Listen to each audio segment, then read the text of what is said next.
tatay may kausap na ibang babae. Ang sweet nila. Ha? Asan tatay mo? Nandun po siya, Nay. Oo, sige, kita tayo mamaya. Hoy, sino kausap mo? Kaibigan ko lang sa trabaho. Ganda na bracelet mo eto. Binigyan lang ng kaibigan ko. Okay. Hello? Nandyan ka pa? Di pa rin kita kas mag-usap? Sandali na lang to, darling. Umamin ka sa akin. May kabit ka, no? Ako may kabit? Nagpapatawa ka ba? Siguraduhin mo lang. A few moments later. Uy, Mare! Uy, anong balita? Tignan mo yung bracelet na binigay sa akin ng boyfriend ko. Wow, ganda! Ganda, di ba? Sabi niya mahal daw to. Hello po, ma'am?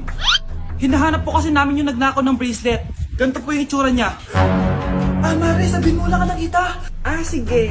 Sir? Sila po yung nagnakaw. Mare! Akala mo di ko alam na ikaw ang kabit na kasawa ko? Anong mangyayari dito, darling? Oh, eto na pala siya. Couple bracelet pa kayo, Magpapaliwanag